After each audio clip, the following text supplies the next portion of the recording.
رسايلك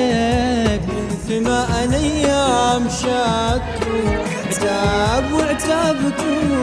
شكك أكثر ما يزيد عدي تنامت غيره وفتت على الشك باب وسط الضيق في عينك عين الضبط ولا حاكت برودك صفحة كتابك عن الخذلان والشوق والشعور